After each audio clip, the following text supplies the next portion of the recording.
অনেক দিন হলো কোথাও ঘুরতে যাওয়া হয়নি, মনটা খুবই খারাপ হচ্ছিল।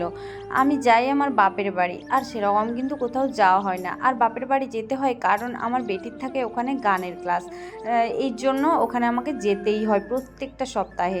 তারপর দেখো এই দিন ছিল কিন্তু আমার মামার বাড়িতে নেমন্তন্ন, যেহেতু মামার বাড়িতে নেমন্তন্ন ছিল তার জন্য গেছিলাম মামার বাড়ি। আর মামার বাড়ি থেকে তেমাথানি তো একদমই সামনে, আর আমার একটু পার্লারে যাওয়ার ছিল, তার জন্য আমি পার্লারে যাব বলে বেরিয়েছি। আমার বোনরা বলে কি যে দিদিভাই আমিও যাব তোমার সঙ্গে, যেহেতু ওরা যাবে আমি আমার বেটিকে রেখে কোথায় যাই, তাই আমার বেটিকেও বললাম যে চল আমরা চারজন মিলেই ঘুরে আসি আমার পক্ষীরাজকে নিয়ে।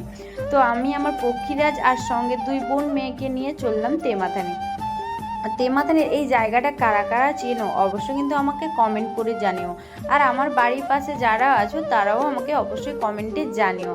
তারপরে দেখো আমরা তো চলে এসেছি এখানে, আর আমার এই বোনটা এসেছে আমার সঙ্গে, কারণ ওর দিদির বান্ধবীর ছিল বিয়ে বাড়ি, যেহেতু বিয়ে বাড়ি যাবে তার জন্য একটু ফুল না নিলে কি আর চলে, তার জন্য ও একটু ফুল নিতে এলো।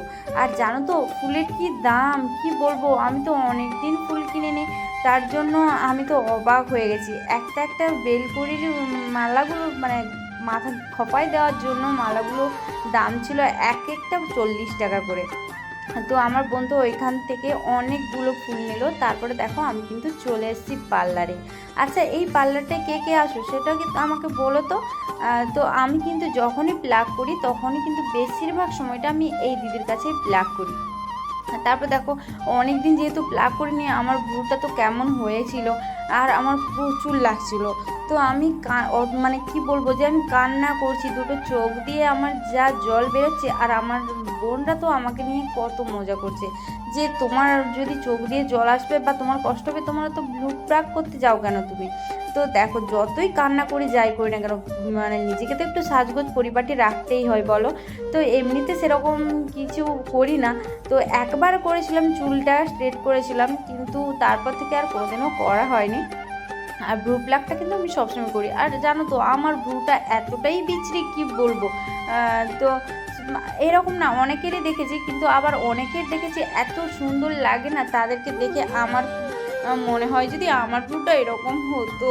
তারপরে দেখো আমি কত যে কান্না করেছি কি বলবো। আর ওই দিদিটা আমাকে তখন বলছিল যে হ্যাঁ তুই কান্না করছিস ওই ভিডিওটা কর, আর সবাই বলবে যে এই পার্লারের দিদি হয়তো প্লাগ করতে জানে না।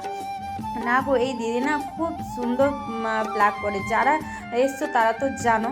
তো চলো আমাদের তো প্লাগ করা হয়ে গেছে, এবারে যাওয়ার পালা বাড়ি। তো আমরা এসেছি অনেকক্ষণ হলো, জানি না বাড়িতে কি রিয়াকশান থাকবে। তো চলো আমরা বাড়ি যাই, ততক্ষণ তোমরা হচ্ছে আমার চ্যানেলটা সাবস্ক্রাইব করে দিও। আর দেখো আমি কিন্তু বাড়ি এসেই মোটামুটি এতটা খিদে পেয়েছে খেতে বসে গেছি। তো আমি খেতে থাকি, তোমরা আমার চ্যানেলটা সাবস্ক্রাইব করে করে দাও। আর যারা আমার ফেসবুক থেকে দেখছো তারা আমার আইডিটা ফলো করে দাও। তো চলো সবাইকে টাটা, সবাই সুস্থ থেকো, ভালো থেকো, এবং দেখাবে নেক্সট একটি ভিডিওতে। ততক্ষণ সবাই সুস্থ থেকো।